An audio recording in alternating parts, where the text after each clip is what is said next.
చంద్రబాబు నాయుడు గారికి ఒత్తాసు పలుకుతూ ఉన్నారు మా నాయకుడు కూడా క్లియర్ గా. ఎందుకు ముందు సిస్టాన్ని మార్చాలి మనం. ఇక్కడ మన ఈగోల్ కంటే రాజకీయం కంటే కూడా ప్రస్తుతం ఆంధ్ర రాష్ట్రం ఉన్న పరిస్థితుల్లో ఖచ్చితంగా వ్యవస్థను ముందు మార్చాలి అనే ఒక ఆలోచనతోనే ముందుకెళ్తూ ఈ లేట్ కారణం నేను చెప్తుంది. ఈ లేట్ అవ్వడానికి కారణం ఏంటంటే కొంచెం స్ట్రీమ్ లైజర్ చేయాలి. ఇవాళ నేను మళ్ళా చెప్తున్నా, వ్యవస్థను పూర్తిగా నాశనం అని ఆంధ్ర రాష్ట్రంలో ఇవాళ కూడా మా జిల్లాలో కూడా రాశారు ఇసుగు గురించి మీ పేపర్లో వచ్చింది. మేము అంటున్నాం, మీరు కూడా ఏమి కళ్ళు మూసుకుని కూర్చోట్లేదు, అందరి చేతి కూడా రాస్తుంది. మేము కూడా దాన్ని క్రిటిసైజ్ చేయదలుచుకోలేదు. కాబట్టి ఇది ఇక్కడ నాకు బాధ ఏంటంటే మన వాళ్ళు తీసుకొచ్చి ఒక తెనాలి నియోజకవర్గం గురించి రాశారు, కానీ వాస్తవంగా అన్ని చోట్ల జరుగుతుంది. అన్ని చోట్ల కూడా సిబ్బంది ఈ రోజు కూడా మీరు అన్నట్టుగా సిబ్బంది ఇంకా కూడా వైఎస్ఆర్ ప్రభుత్వం ఉన్నట్టుగానే ఫీల్ అవుతూ వాళ్ళు ఇష్టానుసారంగా ఇంకా కూడా అవినీతి చేయొచ్చు అనేది వాళ్ళు చేస్తూ ఉన్నారు. మేము ఎక్కడికైనా చెక్ పెడుతున్నాం, మేమే ఊరుకోవట్లేదు. ఖచ్చితంగా 4 రోజుల తర్వాత మనోహర్ గారు అక్కడికి వెళ్ళారు. ఏదైతే ఇసుక ఇబ్బంది పడుతున్నారు, ఇసుకలో అన్ని అక్రమాలు జరుగుతున్నాయని తెలిసిన వెంటనే వెళ్ళి ఆ రోజంతా కూర్చొని అక్కడ మానిటరింగ్ చేసి వచ్చారు. కానీ ఇవాళ మళ్ళా వచ్చింది. ఇవాళ జరుగుతున్నటువంటి ఈ సిబ్బంది చేస్తున్నటువంటి తప్పుల్ని మేము ఎక్కడా కూడా టాలరేట్ చేసే పరిస్థితులు లేం. మాకు మా నాయకుల కంటే కూడా వాస్తవంగా మేము తీసుకెళ్ళి మా వాళ్ళు అక్కడ పెట్టొచ్చు, కానీ మేము పని చేయట్లేదు. ఉచిత ఇసుక అన్నారు. ఉచిత ఇసుకను ఏం చేస్తారు? ఉన్నటువంటి ఎగ్జిక్యూటివ్ ఏదైతే పర్మనెంట్ ఎగ్జిక్యూటివ్ ఉందో కలెక్టర్ తను ఆ ఎంపీడీ వాళ్ళని ఎంపీ వాళ్ళని పెట్టి అక్కడ అమ్మిస్తున్నారమ్మా. అమ్మిస్తుందంట మేము ఇన్వాల్వ్ కాదు. మేము ఇన్వాల్వ్ అయితే ఇట్లా ఉండదు. మీరు ఎప్పుడైతే మేము ఇన్వాల్వ్ అయితే మళ్ళా ఇదే పేపర్ వచ్చి అదిగో ఉన్నారు అంత రాజకీయ నాయకులు వేరే ఉచితం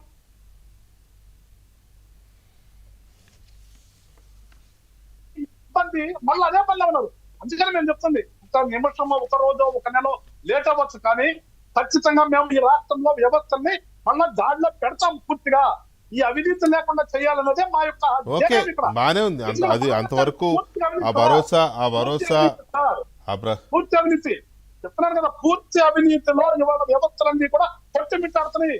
దాంట్లో ఏ వ్యవస్థ కూడా, ఏ డిపార్ట్మెంట్ కూడా అతీతం కాదు, పూర్తిగా ఉన్నారు. అందుకని కష్టం చెప్తారు. పోయినసారి పోలీస్ అంతా ఎక్కడ జరిగిందండి?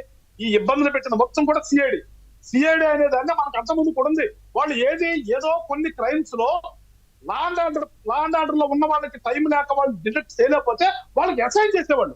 కానీ దౌర్భాగ్యం ఏంటంటే పోలీసులు అసలు సిఐడి డైరెక్ట్ గా క్రైమ్ వాళ్ళే కడతాం. అసలు మొత్తం ఏ కేసు అయినా సిఐడి ఇష్టానుసారంగా ఇబ్బంది పెట్టే పనిలోనే వాళ్ళు ఉన్నారు. కానీ మేము ఇప్పుడు మీరు అన్నట్టుగా ఆ ఐపీఎస్లు కానీ ఆ ఐఏఎస్లు కానీ వాళ్ళు కూడా ఖచ్చితంగా వాళ్ళు చేసిన తప్పుకి మూల్యం చెల్లించుకోక తప్పదు, ఖచ్చితంగా తప్పదు.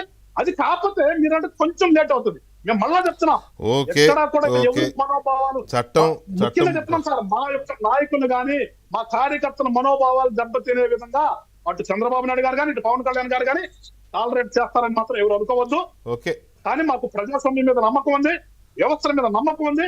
ఈ మాకు ఇచ్చిన బాధ్యత మీకు ఉంది కాదు ఇచ్చిన బాధ్యత మంచి చేయడానికి రాగానే మేము రెవెన్యూ తీసుకోవడం కాదు కదా. రాగానే రెవెన్యూ తీసుకోవడానికి ప్రజాస్వామ్యం మీద, చట్టం మీద మీకు నమ్మకం ఉంది, ప్రజలకి నమ్మకం ఉంది, మాకు ఉంది, అందరికీ ఉంది. టైం పట్టుద్దని కూడా తెలుసు. కానీ ఈ లోపాలు పారిపోకుండానో లేకపోతే ఆధారాలు లేకుండా చేస్తున్నారు కదా, అది జరగకుండా చూసుకోవాల్సిన బాధ్యత కూడా ప్రభుత్వం మీద ఉందనేదే ఈ చర్చ యొక్క ముఖ్య ఉద్దేశం. అలాగే గతంలో వత్తాసు కొట్టి భజన చేసి అవినీతికి పాల్పడిన ఆ అధికారులకే మళ్ళీ అందరాలు వేస్తున్నారు కింద స్థాయిలో. ఒక్క నిమిషం సార్, ప్లీజ్ ఒక్క నిమిషం.